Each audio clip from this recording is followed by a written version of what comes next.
Welcome back to Obituary. I'm Spencer Henry. And I'm Madison Reyes. And we're your favorite improvers from Woo! Los Angeles, California to you wherever you're watching and tuning in and listening to us. Give us a name. Hi. Give us a name. Give us a name. Geoff? Okay. Boom, Boom, chakalaka, boom, boom, chakalaka, boom, Geoff. boom, chakalaka, Geoff. Geoff. It's not Jeff, it's Geoff. Boom, shakalaka, laka, boom, shakalaka, laka. Geoff.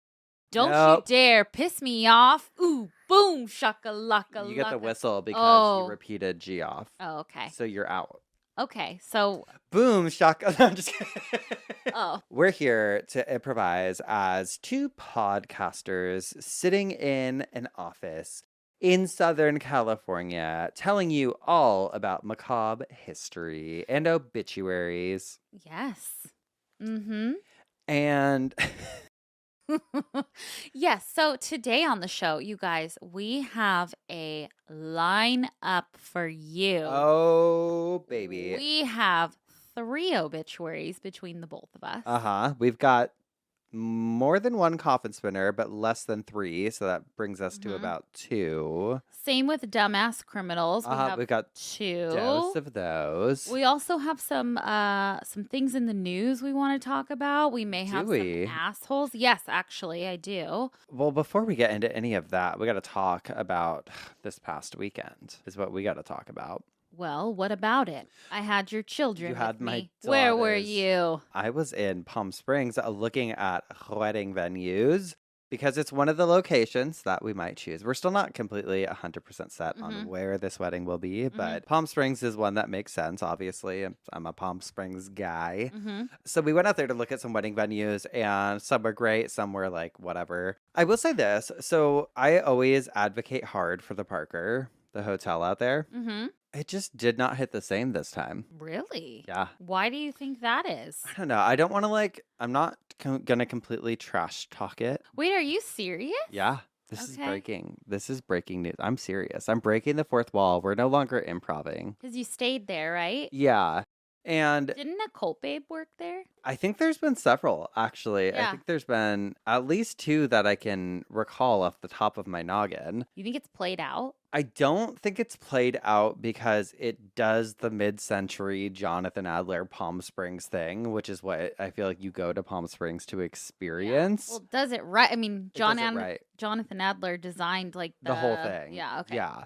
I don't know. The room we were in was kind of dumpy. It was in a building I hadn't been in before. Oh. TV didn't work. Oh. Which, when you're on vacation, baby, Double whammy. I need my Dateline. I know. I need my Dateline in the hotel room at night. It's one Yeah. of the things I look forward Yep. to. And that's not a big deal, whatever. But yeah, I just felt like it. You know what's so funny? What? Cisco and I in Palm Springs, we are Dateline people in bed in the hotel room. Maybe because it's so hot sometimes. It's like, okay, you do the thing at the pool, you go out Yeah. and explore, and then you get back in your hotel room and you're like, what do you do? You And watch Dateline. Dateline's always on. Yeah. Yeah. Always. Yeah, okay. That was kind of weird. And then there was just like a few other things that happened that were just like annoying. And at the end of the day, like there's worse things happening in the world. But yeah, I feel like I always push so hard for it. So now I'm kind of like pulling back a little bit. But I will say, we went to Birba for dinner, which is like my favorite restaurant. What is it called? Birba. Birba? Okay. Birba. It's good. So best pizza, best pasta. Ooh. So good. Okay. Well, Las Cazuelas Nuevas, the one specifically off Highway 111, is my favorite restaurant in Palm Springs, but Birba's a close second. And then, yeah, you watched the dogs. They came back with painted nails. Well, Frankie had a full set, and then Hot Dog had just 2 done. She Yes. wasn't So, feeling it. well, Frankie's so just sweet and will let you do anything to her. And Uh-huh. so I was able to do her hands and her feet in a hot pink, and she loved it. Hot Dog, I started on 2 of her nails, and then I felt a whole open mouth on my hand, and it was her. She was not biting, but she opened her She was mouth. letting you know. It was like a Like, I'm going to bite you. She's like, okay, you did 2 nails. If you keep fucking going, I'm applying pressure. I am biting. She does not like her hands being touched I for know. some reason. I've trimmed her nails before and she bit me or Yeah. tried. Yeah. Yeah. Most dogs I feel like don't like their paws messed with. Frankie doesn't care about anything. Yeah. Frankie, I'm like always grabbing her and Yeah. touching she's her a hands and sweet everything. girl. I think Cisco was actually her favorite. Yeah, she she loves was Cisco. in bed with him, like the whole thing. Loved him.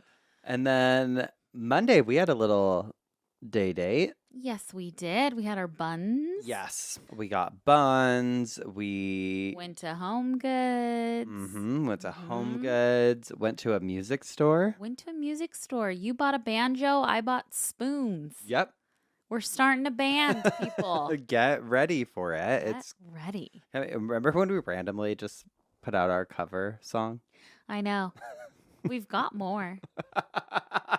There's more to come. There's even a 90-day fiance. I need to find that. I know. Yeah, we wrote a song about 90 Day Fiance. Specifically Mohammed and Danielle. Yeah. Yeah. Which if you know, you know, and if you don't, you should know. Mm-hmm. I've actually only watched very little 90 Day Fiance in my Same. life, but Yeah. but Mohammed and Danielle, I followed that storyline through. So I think that was the first season. Was and it? it just hit. Yeah. So good. And then we went to Trader Joe's together.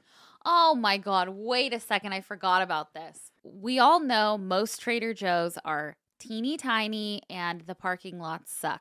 Well, this one was not our normal one. It's in a big parking lot, actually. Yeah, parking wasn't bad, but it's so small and just chaos. Congested. Well, and it's everyone. We were talking about it after. Like, it's not only, and at that one, the employees are not friendly. They're not flirting. They're not doing anything. They're not doing their job. They're not saying, "Oh my God, I haven't tried this before." So Yeah. no, nothing. Yeah. They're giving you zero. No, they are giving you something and it's attitude. Oh, It's true. is this us being old? Just talking about customer service is just not what it used to be. Well, it's The not. Champ and I talk about that all the time.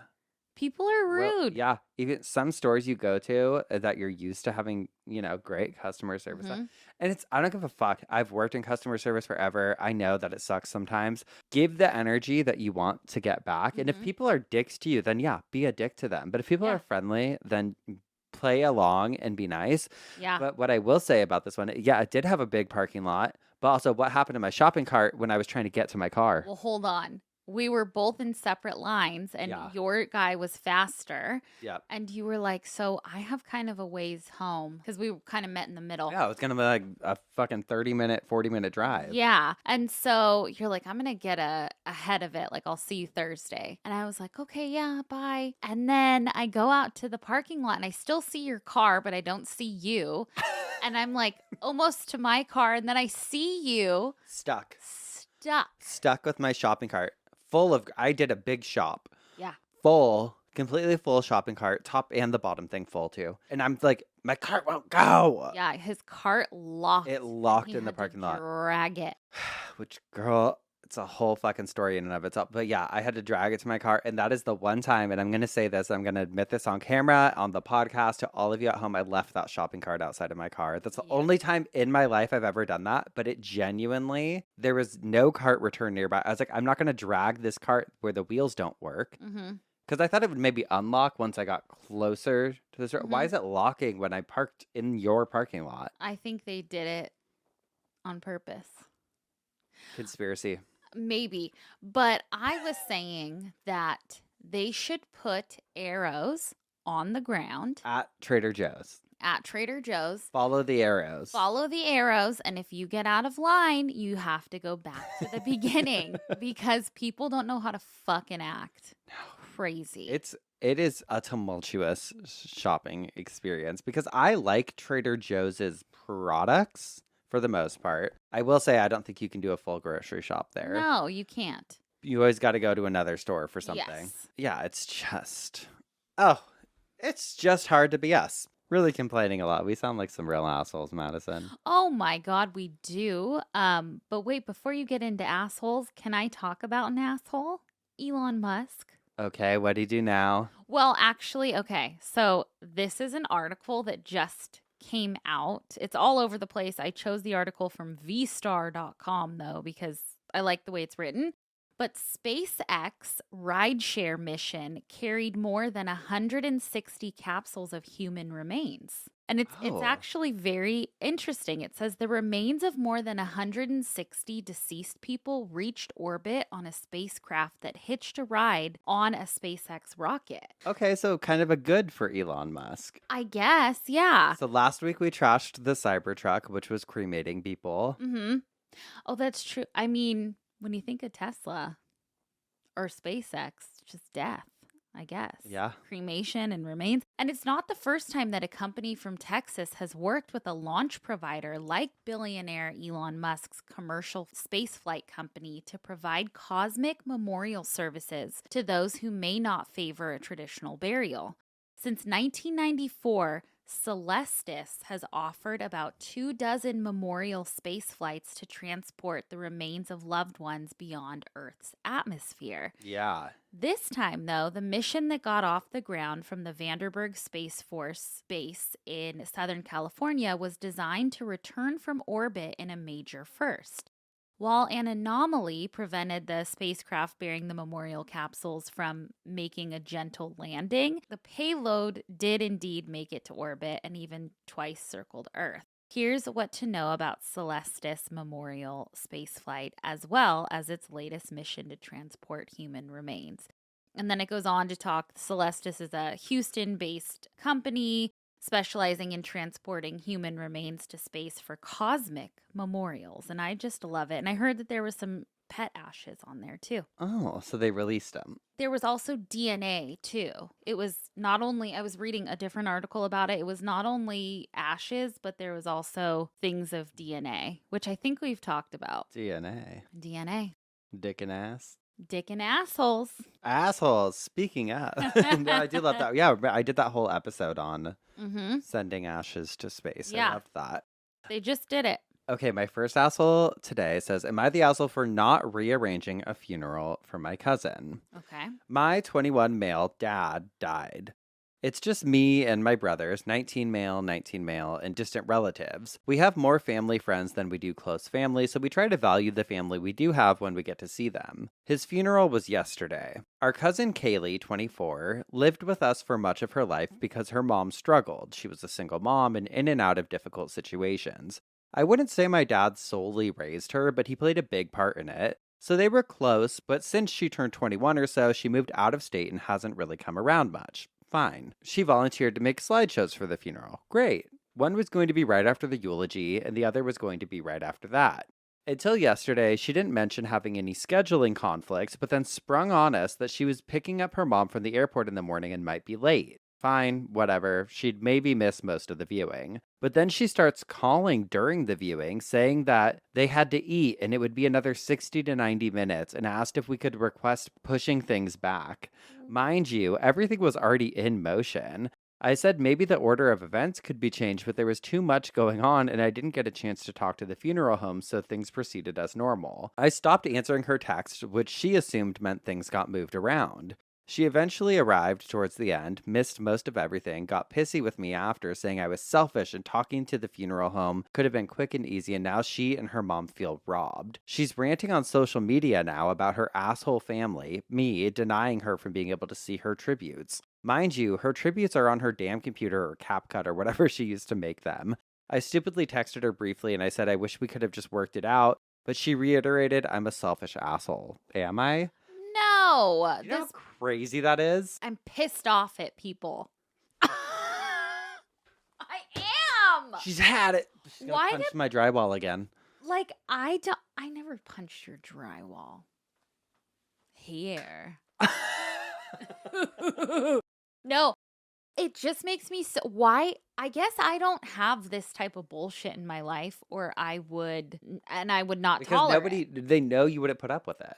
That's why. Crazy. To ask somebody whose parent died at their funeral, oh, you don't have to stop to eat for 60 to 90 minutes if you're running late for a funeral. That's what's crazy. crazy. And I hate oh, you didn't respond, so I just assumed that you moved everything around for me. Crazy. Fuck you. That's a crazy way of thinking. Yeah.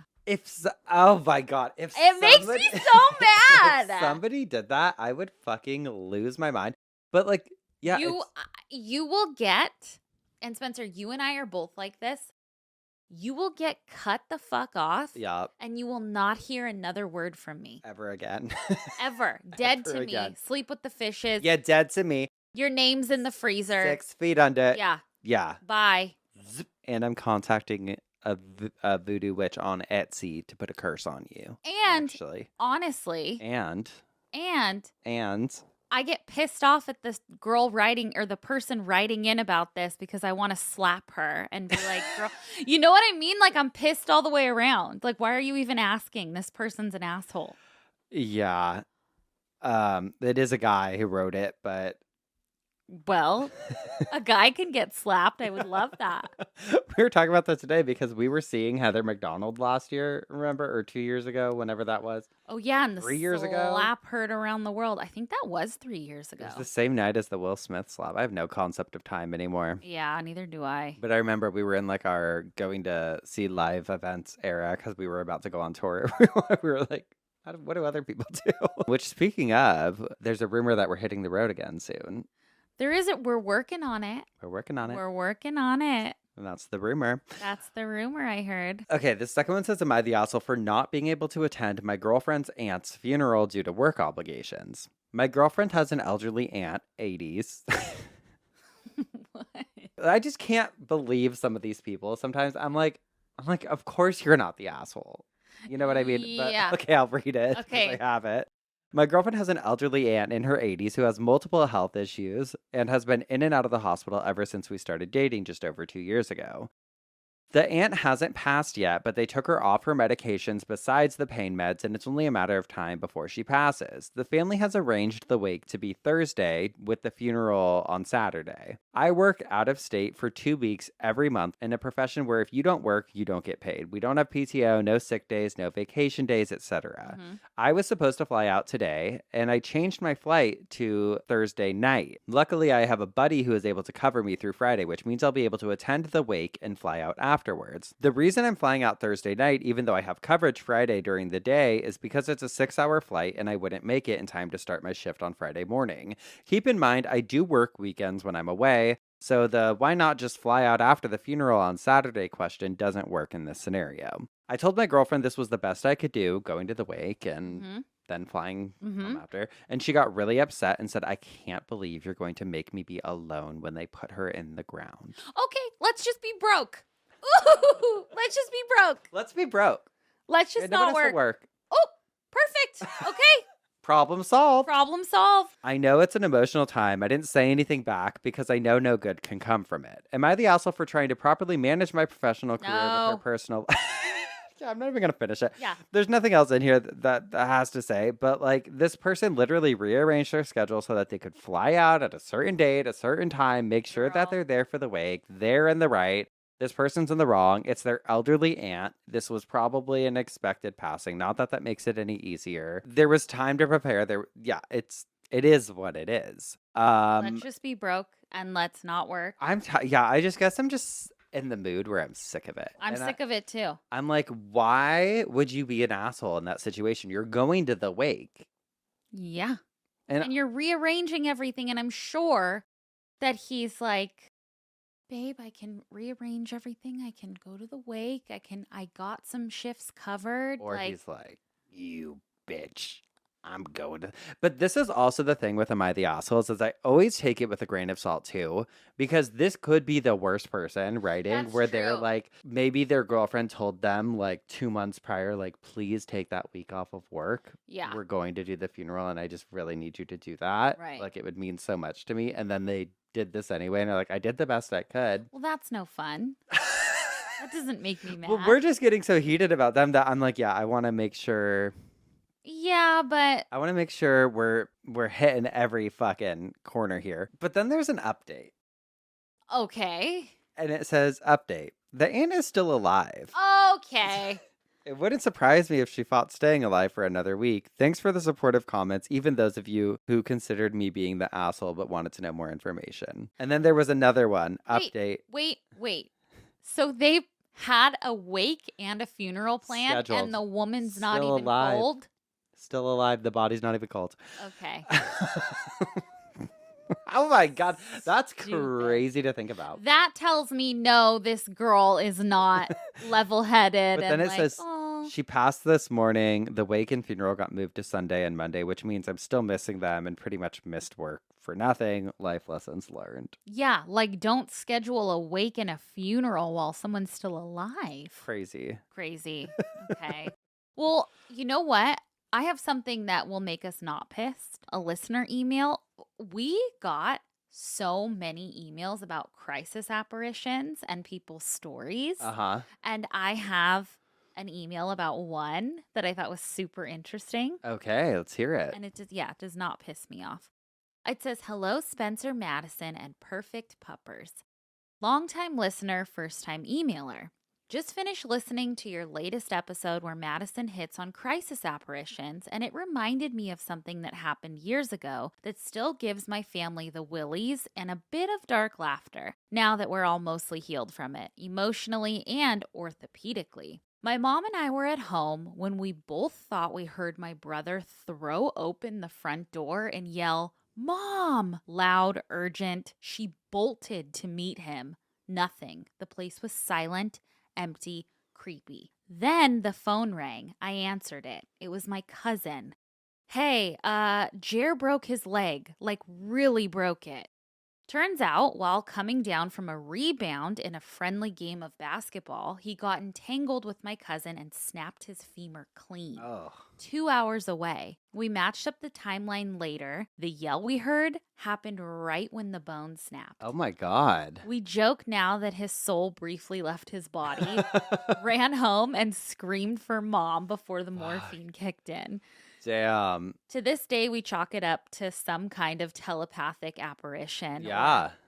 Maybe the unbreakable and occasionally loud bond between a mom and her son, even when bones aren't quite as resilient. Longtime Geoff, Jess. Also, not exactly a crisis apparition, but my grandfather appeared to my grandmother and great aunt, his sister, on the same day approximately 6 months following his death. Wow. They had a pact that whoever went first would return if it were possible. He just smiled and waved, walked into the next room, and was gone. Oh, I love that. I love that sweet. too.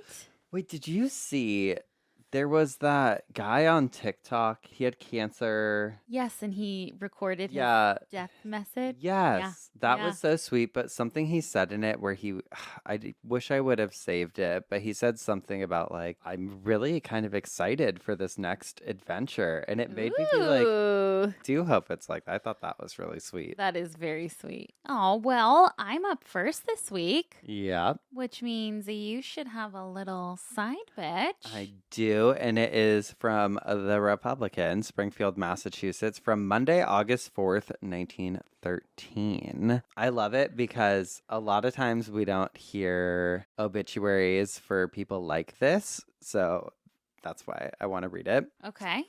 This is New York, August 4th. Anthony W. Grace, convicted for the murder of his brother, Jack Grace, well known in Boston and New York athletic clubs as a wrestler, was electrocuted in Sing Sing prison early today. Oh, Lord. Grace went to his death quietly, which I loved the phrasing on that, went to his death quietly.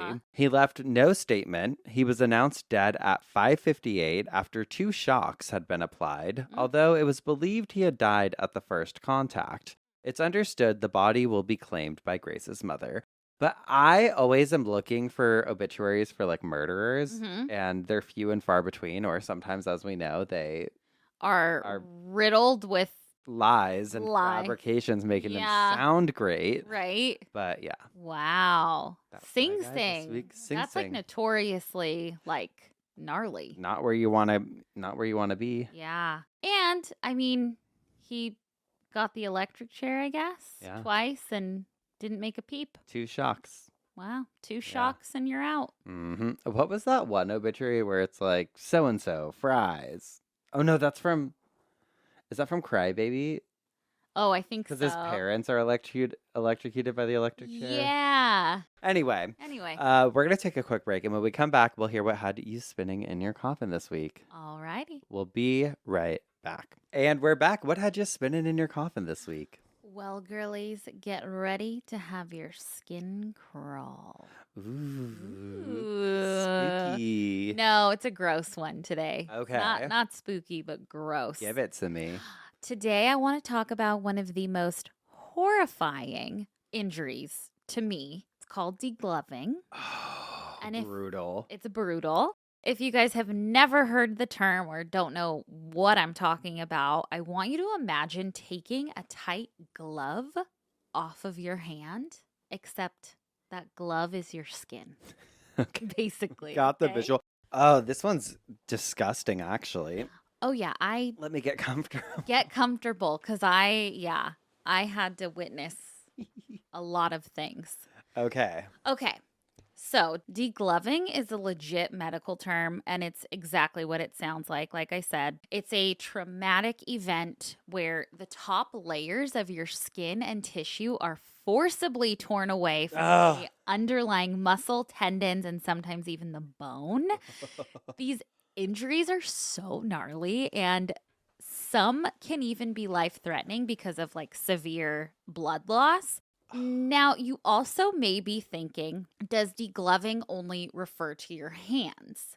Well, no. It's a broad medical term. So throughout this episode, you're going to hear me talk about things like ring avulsion and even scalping. And while those might sound like different things, they're all technically types of degloving injuries. So it refers to any body part.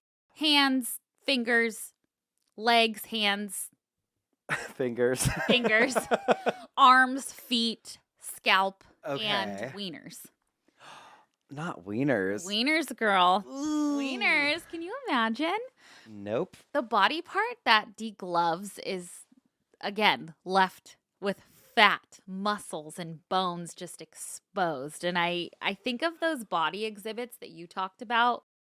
I think when you talked about like plastination. Yeah. Like our skin suit is just taken off.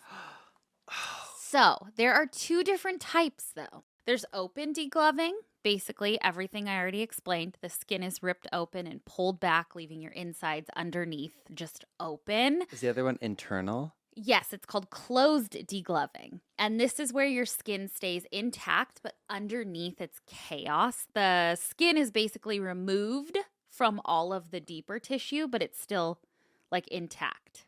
I'm like touching my skin. I'm like pinching myself. Well, okay, so it's referred to as Morel Lavalley lesion. So it's named after the physician who first described it back in the 1800s. And the most common areas for this are your hip and thighs. Okay. Which freaks me out too. So I actually have a personal experience with degloving. You do? I do. I remember back when I was in elementary school, my best friend's mom was at a baseball field watching my best friend's brother play. And I guess for some reason she had to hop a fence to get to her car. Like I think it was like late and they like locked the fence to like get to her car. So she climbed up the fence and on the way down she went to like jump off and her wedding ring got stuck on the fence. And she sort of hung there. She was like a small lady too, so she just like hung there. And I remember having her ring finger bandaged and like hearing about her having to go into surgery. And although I'm not sure whether it was open or closed degloving, I think it was closed because if she was stuck there hanging, then it was most likely closed. But I vividly remember it, and that was the first experience where I was like, oh, wow, like that can happen. You know, it doesn't cross your mind. Yeah. One time I was at the Palm Springs house. The pool went to the hot tub, but it was all stone and it was really like sharp edges. Mm-hmm. And I was jumping off and I lost my footing. And so my foot slid back. I was trying to jump from the hot tub into the pool and it skinned my shin. Ooh. I like pulled my leg out and whipped it. and the piece of skin with like leg hair on it still was No. on a rock nearby. Oh my God. Is that You foul? could have died. I know. That's crazy. Well, I'm not going to say I know. It was not that dramatic. It was just like a little. Yeah, but still, with the skin with the hair on it. But seeing that, like, if you've ever cut yourself really deep or like whatever, seeing the white Mm-hmm. is always just gives me like Worse than chills. blood. Yeah. Worse than the blood. Oh, yeah. yeah. But that's how you know something's gonna fucking hurt too. It's Yeah. like I've done it before where like you accidentally like hit your hand down on a knife or something and it. But it doesn't hurt at the moment. Yeah. And you're like, I'm gonna feel that. And then it's like a Yeah. bruised feeling. Yeah. Yeah. Ugh, Hate it. God. Okay, well, this like particular degloving is known as ring avulsion. Okay. And this actually happened to Jimmy Fallon. I don't know if you remember this. This was in 2015. Jimmy Fallon. Hold on, let me think about Jimmy Fallon, 2015. What was he? Well, okay, I'll tell you what he was doing. He was in his kitchen and he tripped and fell on a rug. And I watched the video of him explaining it. He's like, it was this braided rug that my wife loved, and now I want to go home and burn it. But he tripped and fell on it in the kitchen, and he reached out for the counter to like break his fall. And his ring caught the corner of the counter, his wedding ring, and got stuck. But he was still falling. So like his body weight ripped his finger. Ooh. His finger wasn't completely ripped off. I believe it was a closed degloving. But anyway, he had to go to the hospital. He had to have a 6-hour surgery where the surgeons had to take a vein out of his foot and place it in his finger to be able to save his finger. He spent 10 days in the ICU after that because, yeah, like, okay, it's just your finger or whatever, but like infections and everything. And he ended up losing the feeling in his finger for 8 weeks. And he had to cancel shows and everything. That is terrifying. It's like if you ever want to cheat, just be like, I can't wear my ring. I'm scared of getting degloved. Okay, this next story. Don't do that. This next story, I was like, I fucking did this last night.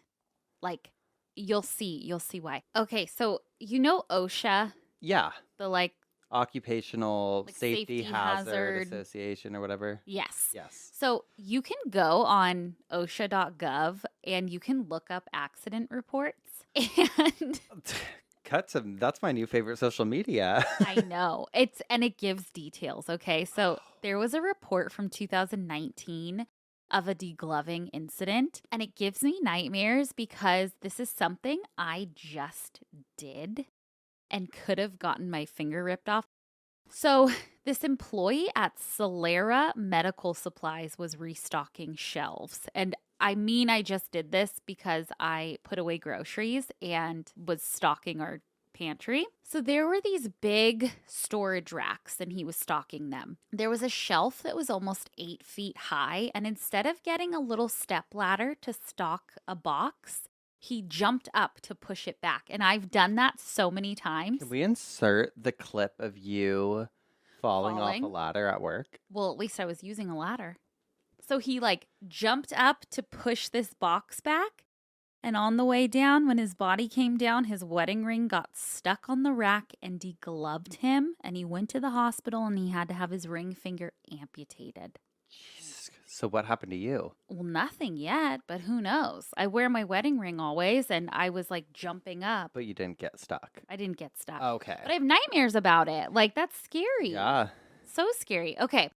Either way, open or closed degloving, these injuries are bad. But yes. These injuries actually most often happen in high force accidents. So industrial machines, motorcycles, and automobile crashes. Yeah. Yep.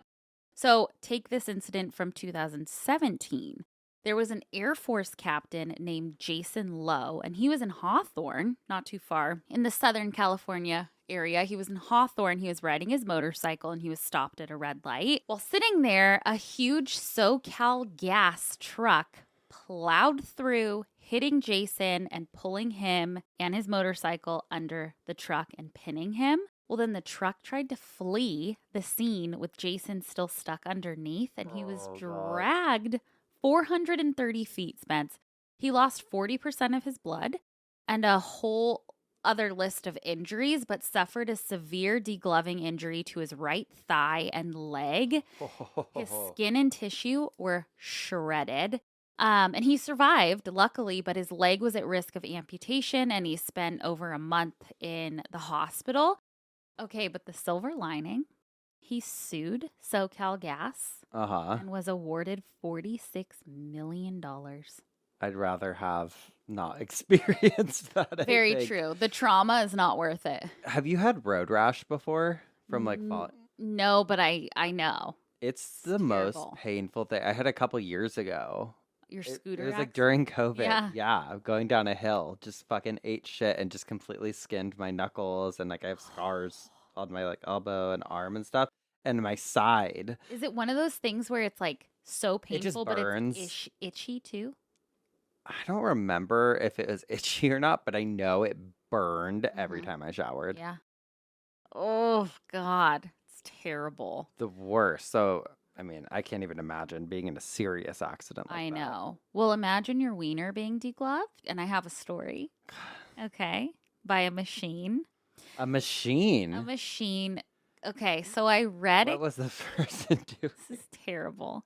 I read a case report on a penile degloving, so you guys didn't have to. It came with pictures, step-by-step pictures. It was like a medical journal thing. I have it linked if you guys want to go look at it, but step-by-step pictures of this penis. So it says in the medical journal, a 26-year-old man had, quote, traumatic degloving of penile and scrotal skin, an exposed, spongy body, cavernous bodies, and testicles caused by an accident on a farm tractor. The patient was presented to our emergency department 14 hours after his pants getting caught in the rotating drive shaft, which subsequently pulled him at the groin level, whereby the machine grasped the redundant skin of the penis and scrotum. The patient underwent single-stage surgical reconstruction using split-thickness skin graft 48 hours within initial presentation. But then it goes on to say he was discharged after 6 days, and at an 8-week follow-up, he was doing well. Everything looked good. He had sexual function, everything. So he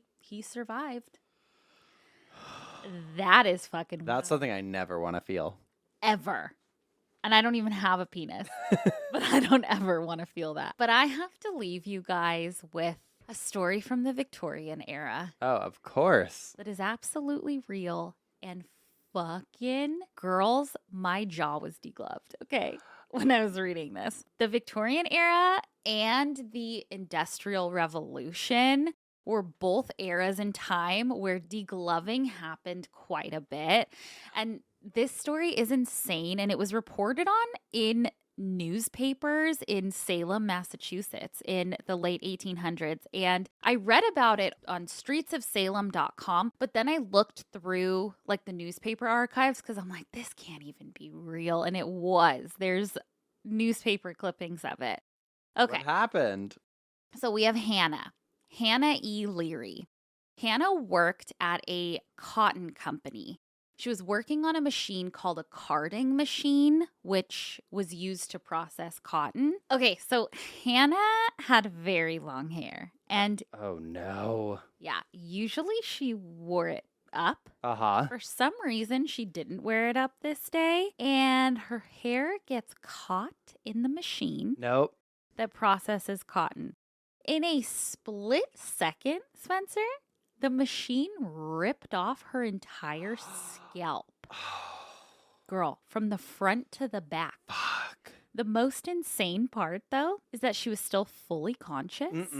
I'd pass out. She was now bald, without a scalp, and her skull was showing. That is nightmarish. Okay, what's even more nightmarish is that all of her coworkers were fucking gagged. Some were frozen with fear. Others were scrambling around.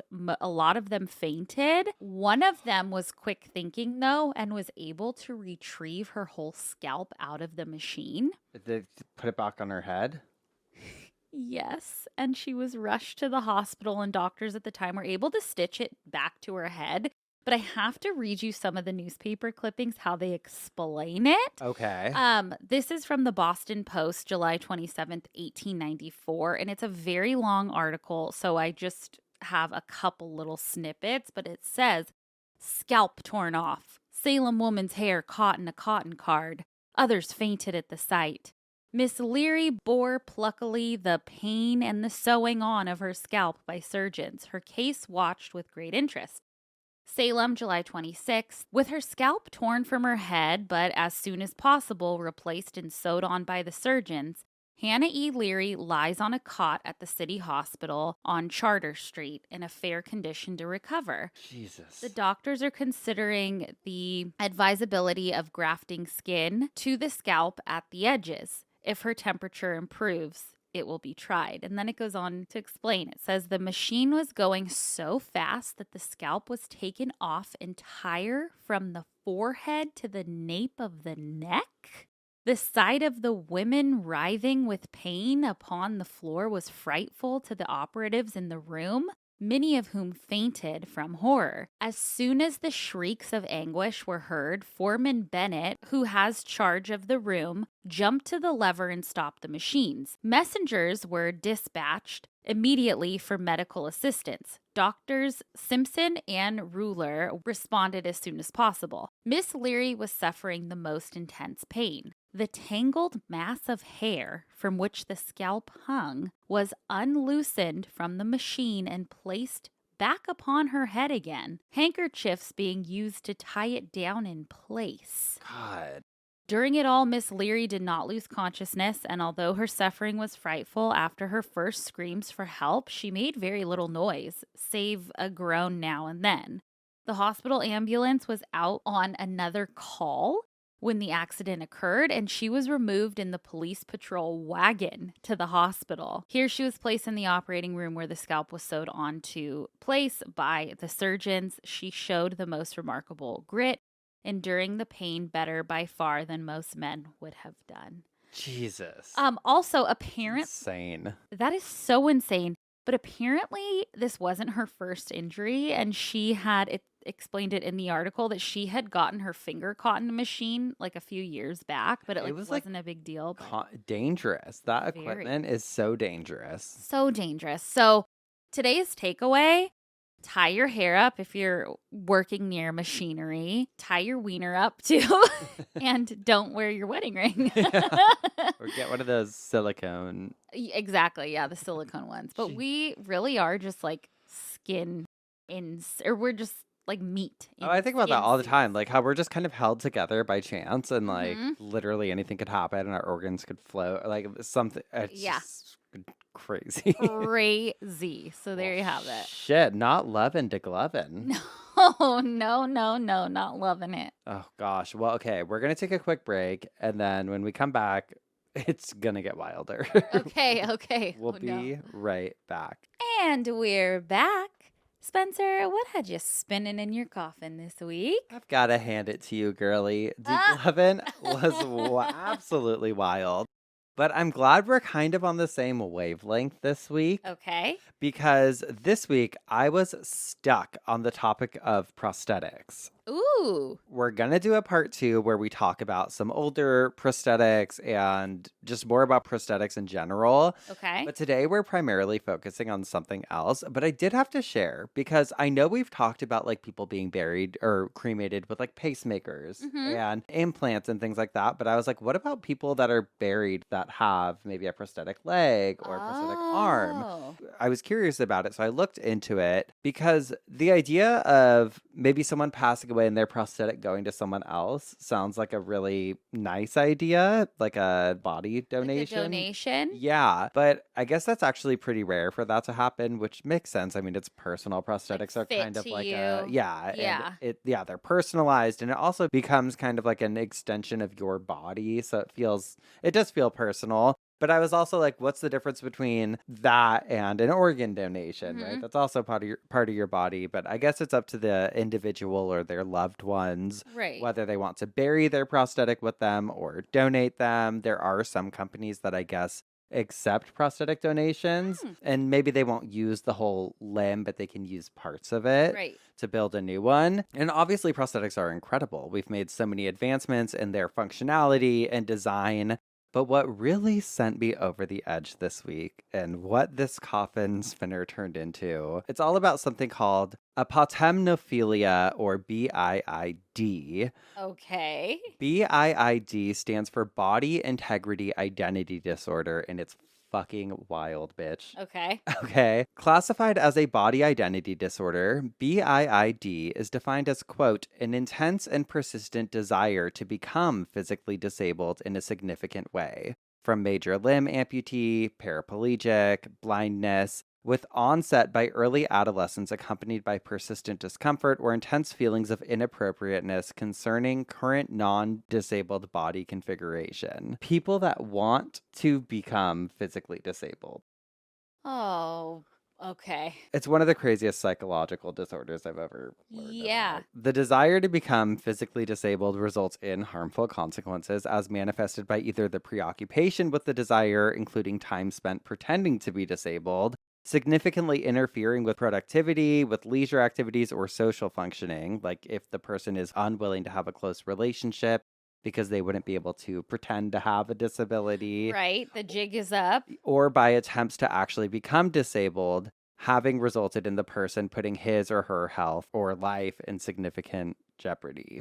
Okay. So really, it's not about body dysmorphia or delusion. A lot of times it's more like an identity mismatch, which is like, we'll talk about the ethics of everything. Okay. Like the person might be totally normal, totally rationally thinking in all aspects of their life, but they just can't stop feeling like something's not right with their body. Like something's not missing. Yeah, like I'm not supposed to have my right arm. Wow. Like this innate feeling. Okay. I remember years ago, there was this woman, and I believe I first heard her story on Dr. Phil, which Okay. don't judge us, Geoffs, but we love a classic Dr. Phil episode. Any daytime talk show, I'm going to watch. Anyway, this woman had BIID, so I went digging to find her story and I found it. Oh, brother. Her name is Jewel Shuping, and this is one of the most extreme and controversial cases of body integrity identity disorder that's ever been reported.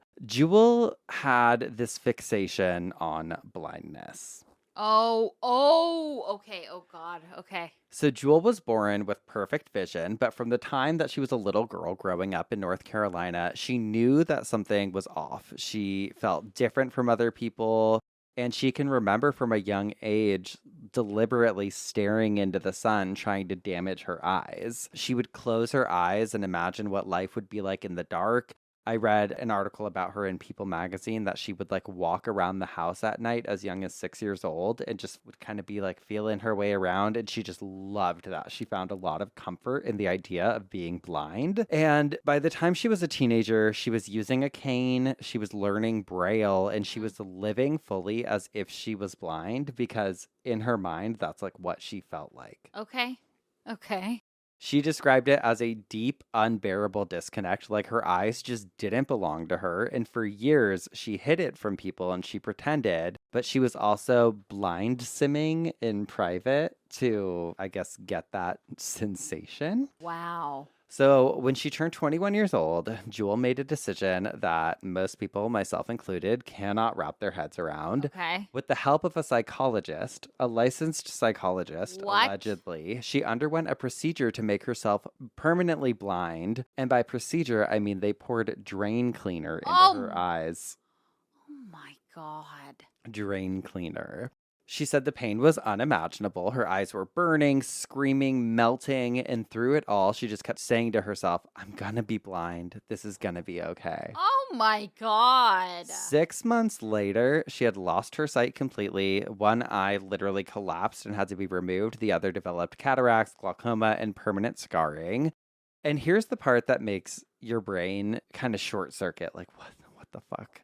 She says it was the best decision she ever made. She claims her mental health improved dramatically and she finally felt whole, but it came at a massive cost. Her family disowned her, her friends distanced themselves, and she became like this media sensation for a while because everyone was talking about disability ethics and mental illness Yeah. debates, obviously. Today, she fully lives as a blind woman by choice. She uses a cane, she reads Braille, and she advocates for awareness of the disorder. And if you're like me and you're wondering what kind of psychologist would agree to this, there's actually a lot of debate. So her whole story is that she found this psychologist that she was working with who agreed with her that she should be blind, and then they poured drain cleaner in her eyes. A lot of people aren't buying that. She's never named this psychologist by name, and it doesn't seem realistic that a licensed psychologist would agree to doing something like that. I think she made it up, to be honest. There's sick people out there, though, that maybe would have helped her.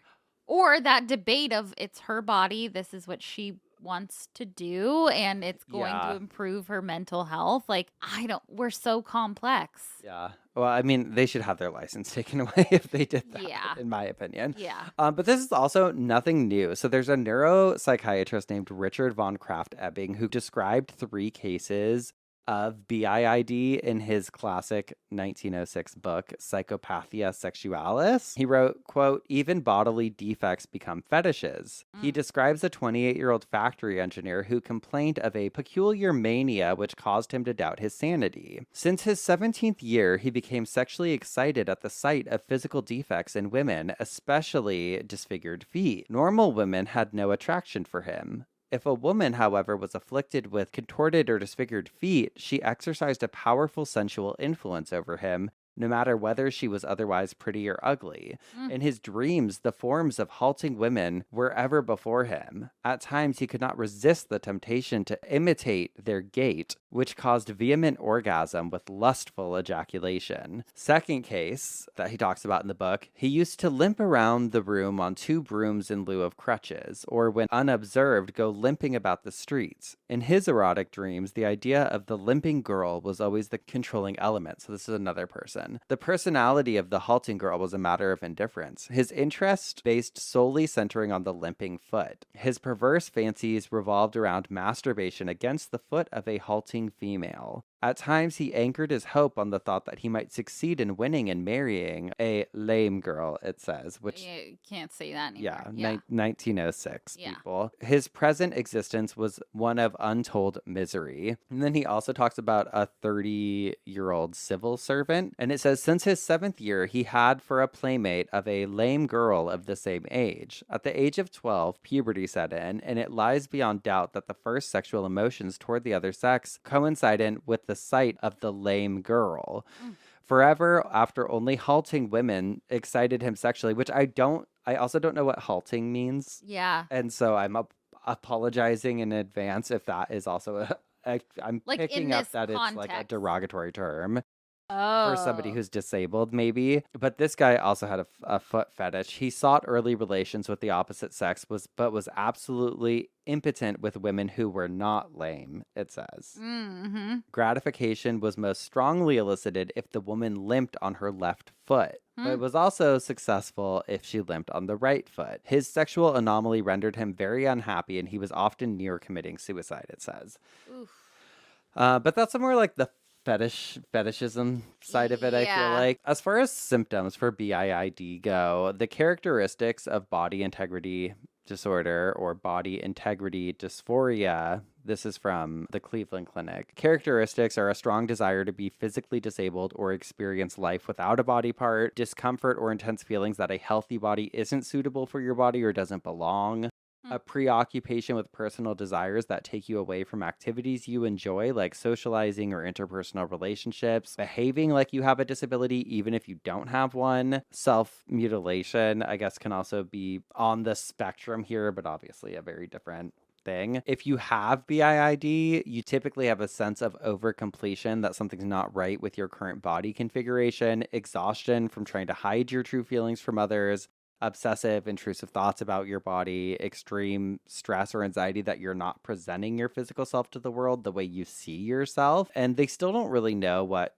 causes it, but there's different parts of your brain that are involved with body perception, but that gets really scientific and wordy. Okay. But I want to talk about some more stories involving BIID. Next, we have the story of Kevin Wright, who made headlines back in 2000 when news broke that he had undergone a leg amputation willingly. Oh. The Guardian published an article on the event and the backlash that came out after that surgery happened, writing, quote, "Outrage greeted the news this week that two people had begged surgeons to amputate their healthy legs. In an exclusive interview, one of them tells Penny Taylor of the Sunday Herald why the operation has ended years of torment. Kevin Wright knew what he needed from the age of 8. That was when he was first aware of his pathological desire to lose his left leg. I just didn't want it. It didn't feel a part of me," he says. "I didn't understand why, but I knew I didn't want my leg." Almost 30 years later, his wish was granted thanks to a Scottish surgeon who was willing to risk international notoriety to put Kevin out of his intense emotional pain. Since it was unexpectedly announced last week, the case has attracted worldwide interest because there was absolutely nothing wrong with Kevin's limb. He just knew it had to go. "By taking away my leg, the surgeon has made me complete," he says. The operation, which was performed by Robert Smith at Falkirk Royal Infirmary in September of 1997, was both a clinical and a personal success. "Of course, I'm not a different person now, but I might well be," says Wright.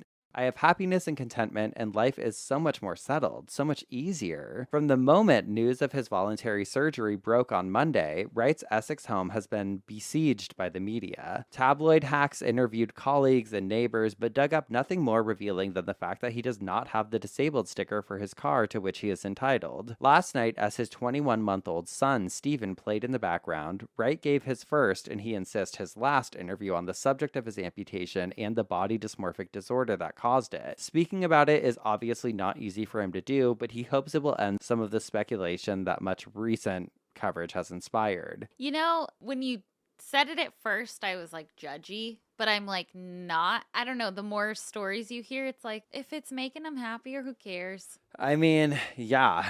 So Kevin was married to a woman named Susan. She was a midwife for 7 years, and I guess she was surprised but accepting when he confessed to her that this is something that he'd wanted for his entire life. It kind of seems like body modification a little bit. Like, yeah, in some essence, for sure. He said as far as he was concerned, amputation above the knee was the only feasible option. He couldn't bear life with his leg intact and confessed to having contemplated suicide when he couldn't locate a surgeon willing to remove it. Some people call his complaint body dysmorphic disorder, a psychological condition where sufferers fixate on parts of their body and become convinced they have to be changed, which I feel like is very common. Like we hear about that a lot of times with like eating disorders, I think fall under that category and all kinds of things. Nobody knows how many people are affected by it, but body dysmorphia disorder has been estimated to be the reason for up to 7% of the plastic surgery usually performed on noses, breasts, and buttocks. I'm sure that number has skyrocketed since in the past 25 years or 28 years. But I guess the doctor had him undergo all these different psychological evaluations to make sure like this is something that he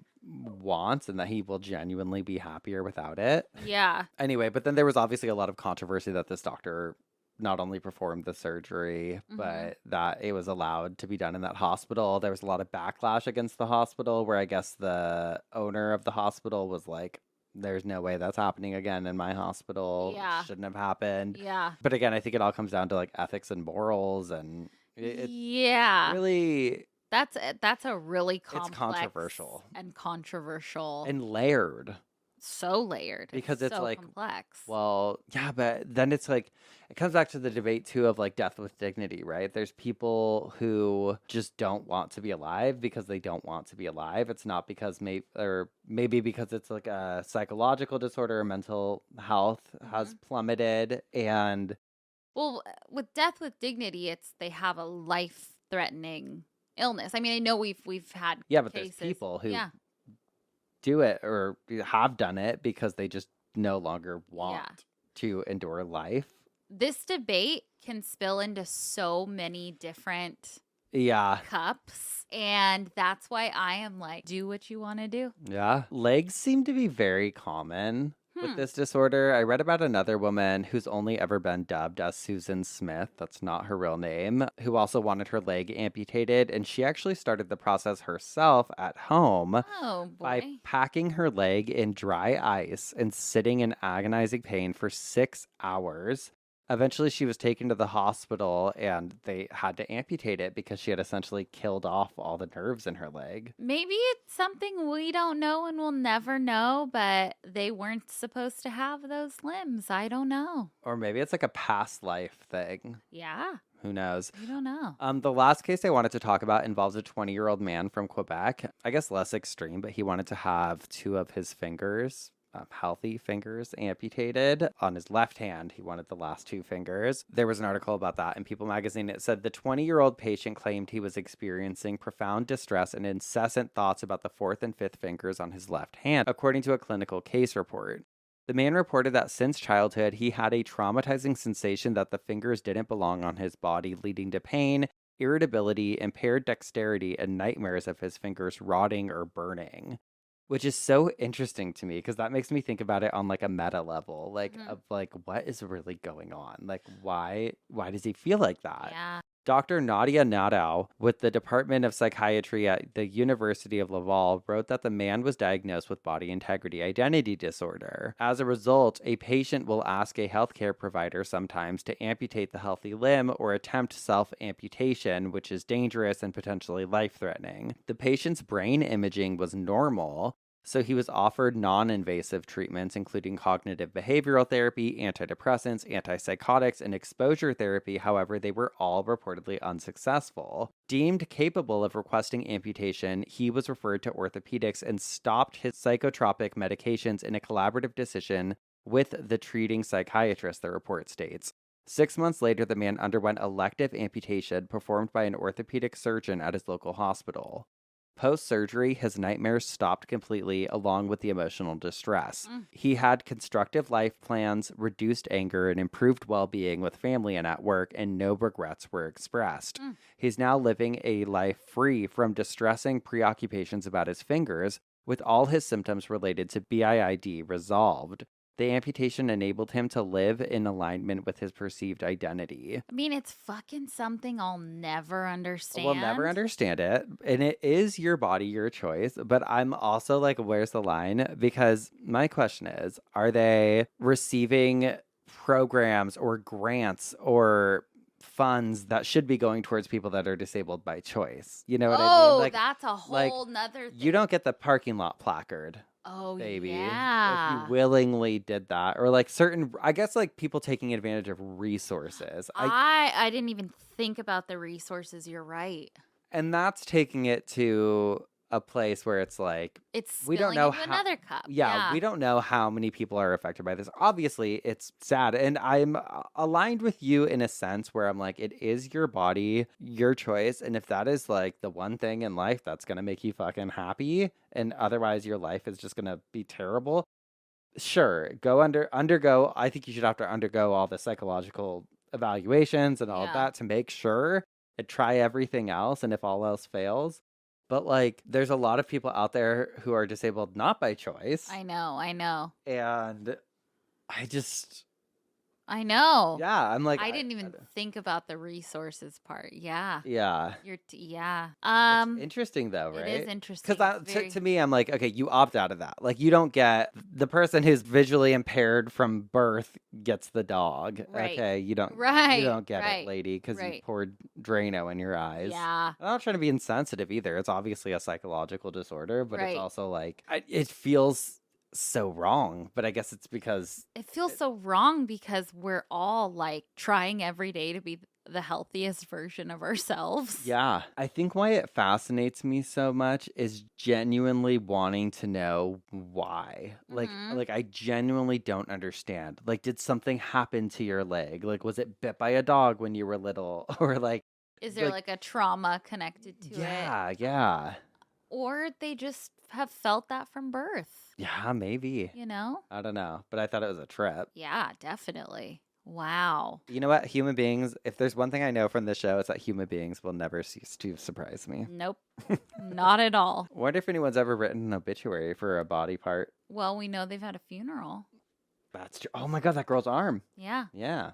But that wasn't by choice. She didn't No. want to lose that. No. Yeah. All right, now let's take our minds off of that and move into some obituaries, shall we? Let's do it. I have one that just warmed my heart. This is for, let's call him Gene. Gene was a sailor, air traffic controller, long haul trucker driver, real estate broker, piano salesman, blender tender on an oil rig, factory worker, almost foreman, golf pro, school bus driver, and international criminal. He once spent a summer drunk on a boat, and another time hunting alone in the woods of Michigan when he was 17. He fell through the ice and hung out naked for several hours while his clothes dried on rocks. He started a fight in a pool hall by pulling out a guy's overlong nose hair. And he once got arrested because he jumped over the bar to punch the bartender in the stomach Oh, shit. because he'd called my dad's date something dirty. The guy's belt broke and his pants fell down. He loved to read, which he passed on to his 2 daughters. He liked sci-fi and was annoyed that it was often categorized with fantasy. He refused to read anything with a sword. Born in 1940, he grew up during Twilight Zone and flying saucer movies, which he would go see on his 25-cent allowance. He had enough to get a ticket, popcorn, and a Coke and still have a nickel left over. God, I wish that was still Oh my God. those days. The family, sharecroppers in Tennessee, didn't get plumbing or a TV until he was in high school, and he once fell into the hole in the outhouse pretending to be an Olympic gymnast on the parallel bars. Despite the waste and wildness, he was generally good-natured, the type of guy who wants everyone around him to laugh. He told the same jokes time and time again, his favorite being what the fish said when it hit the wall. He always laughed at his own punchline. What'd the fish say when it hit the I don't wall? know. Doesn't say. Once trying to get a shower at a truck stop, the lady behind the counter told him to undress and head to the building out back. He said, "Well, I'm shy," knowing full well she meant undress in the cab of his semi. He got a smile from the lady and a chuckle from everyone in line. He was proud of that one. He once spent 3 months in Rio de Janeiro drinking beers on the beach while watching girls in bikinis go by, and then he spent 6 months in a Bolivian prison. The prison was in the mountains, and his cell was underground, so it was cold, and when they did dishes, he warmed his hands on the pipes that ran along his ceiling. He took a red blanket from the jail, which they made him pay for. It's on his bed still. Oh my God. He stayed cheerful and alert to the end. He is succeeded by 2 daughters, 3 brothers, a sister, 2 grandsons, and a slew of nieces and nephews. He will be missed. Aw. I love him. Love him. He's so cool. I love when people really give you a picture of who that person was, and I love Yeah. that they included his favorite gag in there. I know. That's a good Little one. rascal. Okay, I have this cutie. Oh, little ballerina. Little ballerina. Letha Post, or Lethal Letha. Letha Post, or Lethal Letha. That's her name. Letha. A vibrant and unforgettable soul passed away on April 14th at the age of 94 in Franklin, New York. Wow. Born in 1930, Letha lived a life full of spunk, love, and laughter, leaving an indelible mark on everyone she met. She was the beloved wife of the late Harry Post and cherished sister to Pat, Bud, Bonnie, and Jim, and a friend to everyone. Letha was a devoted mother to her 3 sons, Rick, Gary, and Steve, and her legacy continued through her grandchildren. She was also a proud great-grandmother to 9 great-grandchildren, 7 girls and 2 boys, who brought her endless joy. Known for her feisty and sassy spirit, Letha was everyone's grandma, welcoming all into her heart and home.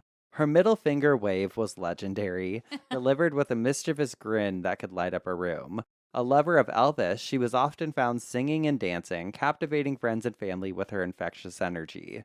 Letha's famous post-pond parties were the talk of the town, where her zest for life never slowed down. Mornings were reserved for coffee and solitaire, while afternoons were spent catching up with her best friends, Ginny and Aggie. She also had a special place in her heart of Ginny's grandchildren. Her personality shone through in her favorite sayings. "If God can forgive, why can't you?" And "That's my story and I'm sticking to it." These words reflected her unapologetic authenticity. Letha's memory will live on in the countless lives she touched with her warmth, humor, and boundless love. We want to take a moment to thank the Hampshire House for their empathy and love for Letha. A celebration of her life will be held at a later date, forever in our hearts. Oh, Love her. what a cutie. I love the picture that goes with it. It's a good one. A picture tells 1,000 words or whatever. Yeah. I love it. Well, we've spun in our coffins. We have bitch star obituaries. Means it's time for some dumb Ass criminals. Who you got? Well, I see you have something from the New York Post, and so do I. Okay. Okay. But this is from April of 2025. It says, Florida man dressed as Ronald McDonald wrestled to the ground by cops. It says, wild body cam footage, and I'll show it to you in a second, shows a Florida man being busted while dressed as Ronald McDonald, telling cops after a scuffle, I am a clown, stupid. Christopher Marlowe, 40, was dressed as the McDonald's character in a bright yellow, red, and white costume and a big red nose as he was wrestled to the ground and arrested for trespassing at a shopping center last week. As he was put in the back of a police cruiser, Marlowe was told by one of the arresting officers, you look like a clown. He said, no shit, the suspect shot back. I am a clown, stupid. God. Adding to the bizarreness of the arrest, the police department added clown noises to the footage. Oh, God. I love people. It says, what do you call someone who returns to a shopping plaza after they've been trespassed? A clown, the department quipped in the video. And here's the video. I respect it. If you're going to do a crime, do it dressed as a clown. Do it. And well, hold on. Okay. Not a murder. Oh, that's true. Not immediately what's a John Wayne Gacy. I know. Not that one. Yeah, not that one. Okay, who do you have? Okay. I have a true dumbass. Oh, no. A Minnesota delivery driver was busted for auto theft because she wrote in her diary that she, quote, totally stole a car today, according to police. Oh, my God. She's just a girly. She's just a girl. Vanessa Guerra, 30, of Mankato, penned the brain-dead confessional on August 12th, the same day a van was swiped and resold for parts nearby, according to a criminal complaint. Stupid. During the investigation, an officer found her journal, which blabs about the vehicle heist in a tone fit for a ladies' brunch. Quote, literally wrote this down, totally stole a car today, something I never thought of doing, she wrote in the entry. According to the Brown County Sheriff's Office, she ended it with fucking super freaking out about it.